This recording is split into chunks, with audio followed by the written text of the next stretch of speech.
Kaum muda China berbondong-bondong ke Fuxin untuk membeli rumah bekas seharga 20.000 hingga 30.000 yuan.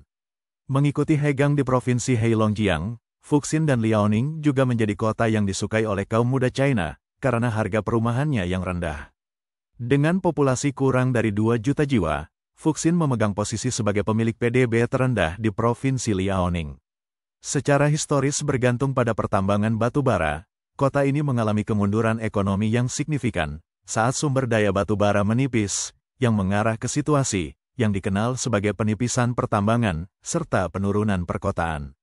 Secara resmi diakui pada tahun 2001 oleh Dewan Negara sebagai kota pertama dengan sumber daya yang habis. Kota Fuxin melihat banyak penduduk mudanya pindah ke kota-kota besar karena penurunan ekonomi. Namun dalam beberapa tahun terakhir, rumah bekas murah di kota ini telah mendapatkan popularitas di media sosial yang menarik banyak orang muda yang tidak tertarik pada pernikahan atau memiliki anak untuk pindah ke sana untuk pensiun dan menjalani gaya hidup santai. Misalnya Liu Liu, yang sebelumnya bekerja di Guangzhou dan Beijing, memutuskan untuk tidak kembali ke kampung halamannya untuk menghindari tekanan dari orang tuanya untuk menikah. Saat tinggal di kota-kota besar, dia berbagi akomodasi yang tidak hanya mahal, tapi juga dengan jenis kelamin campuran, yang membuatnya merasa tidak aman. Harga perumahan yang tinggi di Guangzhou dan Beijing, yang mencapai puluhan ribu yuan per meter persegi, tidak terjangkau dengan gaji sampingannya yang sederhana, yang hanya beberapa ribu yuan per bulan. Dia lalu mencari opsi yang lebih terjangkau secara online. Liu Liu menemukan Fuxin, yang dipromosikan oleh banyak influencer media, sebagai tempat yang layak untuk menetap, untuk kehidupan yang santai.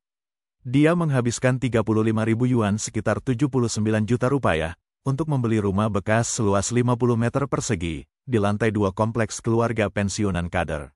Rumah ini berusia lebih dari 20 tahun, dan terletak hanya satu dinding dari stasiun Fuxin Selatan, dengan pasar pagi di dekatnya, yang dapat dicapai dengan hanya 2 hingga 3 menit berjalan kaki.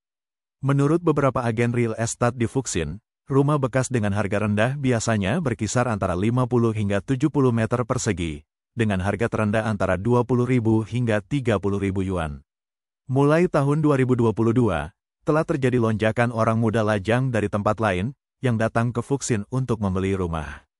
Dengan sebagian besar pembeli bekerja di profesi yang relatif bebas, berasal dari Hebei dan Henan. Masuknya kaum muda yang tidak tertarik pada pernikahan, atau memiliki anak, membeli rumah di Fuxin, telah memicu diskusi secara online. Itu adalah tempat yang layak untuk membeli rumah untuk masa pensiun. Yang lain berkata, terlepas dari apapun, setidaknya ada tempat untuk tinggal tanpa menjadi budak cicilan. Kita dilahirkan bebas, tapi hidup penuh dengan beban yang sepele.